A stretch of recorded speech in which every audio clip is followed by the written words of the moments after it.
खबर यूपी के जिला बांदा से, जहां महिलाओं के साथ अपराध कम होने का नाम नहीं ले रहे। ऐसा ही एक मामला देहात कोतवाली के एक गांव से सामने आया है, जहां सुबह 7:30 बजे नल से नहाकर घर वापस जा रही किशोरी को गांव के एक युवक ने बुरी नीयत के साथ पकड़कर उसके साथ छेड़छाड़ी करने लगा।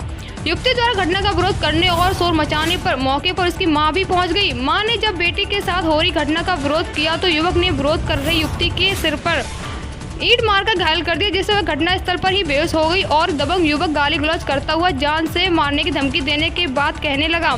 मौके से फरार हो गया। घटना की जानकारी पीड़ित पक्ष द्वारा स्थानीय थाने में दी गई, लेकिन थाना अध्यक्ष द्वारा आरोपियों पर अब तक कोई कार्रवाई नहीं की गई। मामले में न्याय की गुहार लगाने पीड़ित युवती अपने माता पिता के साथ पुलिस अधीक्षक कार्यालय पहुंची और पुलिस अधीक्षक से न्याय की गुहार लगाई। तो आइए दिखाते हैं आपको पूरी खबर यूपी के जिला बांदा से हमारे खास संवाददाता राधेश्याम गुप्ता जी के साथ। हम दोनों लोग मम्मी मैं नहा रही थी नल में, जब नहा के आए भीतर तो महेंद्र भीतर आकर पकड़ लिया ना, तो मम्मी को बुलाया तो मुंह दाब लिया, गलत काम करने लगा। तो मम्मी को भी मार दिया, हमको मारा पाए में, गाड़ी लेके भाग गया। कहाँ से मारा? ईंटा से भाग गया। फिर आप कहाँ गई, किसको क्या बताया? फिर हम एम्बुलेंस को बुलाया तो मेडिकल करवा के फिर जमालपुर गए कोतवाली। तो कोतवाली में आपकी फरियाद सुनी गई? नहीं सुनी गई। तो आज कहाँ आई हैं आप? यहाँ कप्तान साहब के। तो उनसे मिली आप? नहीं मिली है।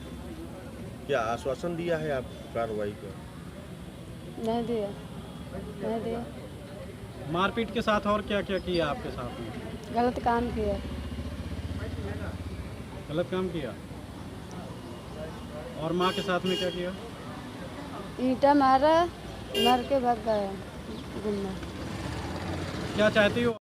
ये लड़की है यहीं पड़ोस की, बांदा के बगल के गांव की, कोतवाली देहात लगता है।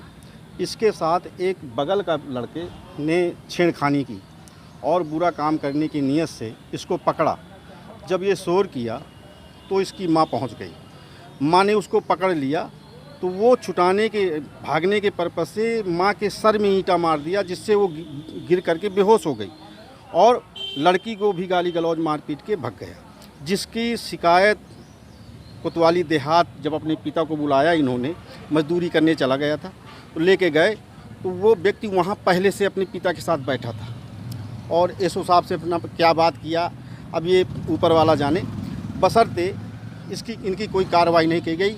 2 तारीख को एसपी से मिले, आज पुनः फिर एसपी से मिलने आए, लेकिन इनको आश्वासन के अलावा कोई कार्रवाई नहीं की जा रही है। और माननीय मुख्यमंत्री योगी जी का जो निर्देश है, आज खुलेआम निर्देशों का धज्जियाँ उड़ाई जा रही हैं। जो कहा गया है कि महिला और लड़की सुरक्षित रहेंगी, आज ये सुरक्षित नहीं महसूस कर रही हैं, आज बहुत परेशान हैं। जबकि इनका जो माननीय मुख्यमंत्री जी का आदेश व निर्देश है, उस हिसाब से अगर शासन कायदे से करे तो शायद माननीय मुख्यमंत्री जी के सपनों का साकार हो।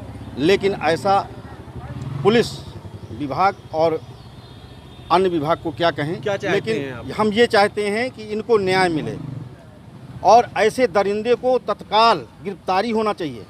अगर एसओ इनको धमकी दे करके सुलह के लिए दबाव बना रहा है तो एसओ के खिलाफ एक्शन होना चाहिए, ताकि ये अगर इनका वेतन कम है तो शासन से मांगे। थोड़े पैसे में इतने बड़े बड़े अपराध क्यों दफन करते हैं? इससे जो है आम महिलाएं परेशान हैं। तरह तरह की घटनाएं हो रही हैं केवल पुलिस विभाग से कि ये पैसे में चुप्पी मान लेते हैं। लड़की क्या बता रही है, क्या कृत्य हुआ है? लड़की कह रही है कि मेरे साथ मैं नहा के जहाँ गई, मेरी माँ नहा रही थी तो इन्होंने आए, मुझे पकड़ा बुरी नीयत से, मैंने विरोध किया तो मुंह दबा करके इन्होंने गलत काम करने का प्रयास किया। आवाज़ सुन के मेरी माँ आ गई तो माँ जब उसको पकड़ लिया तब वो ईंटा मार दिया मेरी माँ के सर फट गया, बेहोश होकर गिर गई, तब वो भाग गया।